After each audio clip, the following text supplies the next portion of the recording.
Shalom jemaat yang dikasihi Tuhan, kita akan kembali bersama-sama hari ini merenungkan satu bagian firman Tuhan yang terambil dari 1 Yohanes pasal 2 ayat 1 dan 2. Saya akan membacakannya bagi kita sekalian, demikian bunyi firman Tuhan.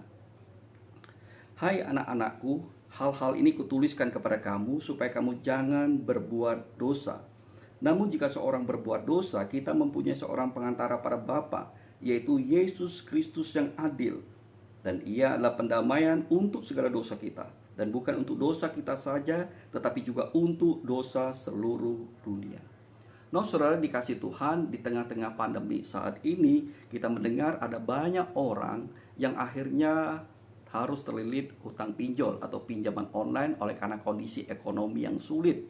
Ada juga yang kehilangan pekerjaannya dan mereka tidak tahu bagaimana cara untuk memenuhi kebutuhan mereka dan mereka terpaksa melakukan pinjaman online. Kita juga mendengar baru-baru ini ada seorang ibu guru yang terlilit hutang pinjol dan dia tidak sanggup untuk membayarnya. Tapi kita bersyukur oleh karena pemerintah kota akhirnya membantunya dan melunasi hutangnya. Tapi saudara ingatlah, tidak semua orang seberuntung ibu ini. Kita tahu ada banyak orang yang akhirnya tidak mampu untuk membayar. Dan untuk membayar hutangnya mereka terpaksa akhirnya berhutang lagi. Jadi berhutang untuk membayar hutang. Ini namanya gali lubang, tutup lubang. Ini tidak menyelesaikan masalah, justru makin memperumit masalah kehidupannya. Nah, saudara, sama halnya kalau dalam kehidupan kita sebagai umat percaya, kita tidak boleh melakukan hal yang demikian. Dimana ketika Kristus sudah menebus hidup kita, itu bukan berarti kita bisa bebas untuk berbuat dosa lagi. Ketika Kristus sudah melunasi hutang dosa kita, itu bukan berarti menjadi kesempatan bagi kita untuk berbuat dosa. Sekalipun Yohanes mengatakan jika seorang berbuat dosa, kita mempunyai seorang pengantara pada Bapa, yaitu Yesus Kristus yang akan mendamaikan kita. Saudara, bukan berarti lalu Yohanes mengajarkan kita kalau kita berbuat dosa, kita punya pengantara. Kita bisa datang kepada dia, kita bisa minta ampun. Nanti setelah diampuni, kita buat dosa lagi, lalu kita minta ampun lagi. Kita buat dosa lagi, lalu kita minta ampun lagi. Tidak demikian, saudara. Yohanes tidak sedang mengajarkan kita tentang hal itu. Justru dia mengingatkan kita sebelumnya, dia mengatakan jangan lagi berbuat dosa. Seorang yang sudah dibayar lunas hutang dosanya oleh Kristus, tidak akan lagi berbuat dosa. Jangan lagi berbuat dosa, kata Yohanes.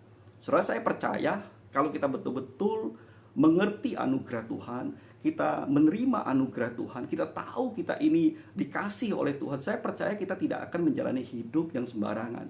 Kita tidak akan menjalani hidup seperti orang yang gali lubang tutup lubang. Setelah diampuni, berbuat dosa lagi, diampuni, berbuat dosa lagi. Seorang yang mengerti anugerah Tuhan, seorang yang tahu bahwa dia dicintai dan dia sudah diampuni, dia akan sungguh-sungguh menjaga kehidupannya. Dia tidak akan mengecewakan Tuhan, Allah yang mengasihinya. Dia akan menjaga hidupnya tetap kudus di hadapan Tuhan. Karena dia tahu bahwa untuk membayar hutang dosanya, Kristus membayar dengan harga yang mahal, yaitu dengan darahnya, dengan nyawanya. Kita bersyukur, saudara, karena hutang dosa kita sudah dilunasi tanpa kita harus melakukan apa-apa. Yesus sudah menanggung semuanya. Dia membayar semuanya. Dan biarlah kita menghargai anugerah Tuhan itu. Bagaimana kita hidup berkenan kepadanya. Kiranya Tuhan memberkati kita. Amin. Mari kita berdoa. Bapa dalam surga, kami bersyukur Tuhan untuk karya keselamatan yang Engkau kerjakan bagi kami. Melalui kematian-Mu, Engkau membayar lunas hutang dosa kami, sehingga kami tidak usah melakukan apa-apa untuk melunasi hutang dosa kami. Dan kami bersyukur untuk itu. Biarlah Engkau juga boleh menolong kami Tuhan, supaya kami betul-betul hidup di dalam anugerah-Mu dan hidup di dalam keselamatan-Mu ini dengan betul-betul menghargai akan karya keselamatan yang Engkau berikan. Dengan kami hidup memuliakan Engkau.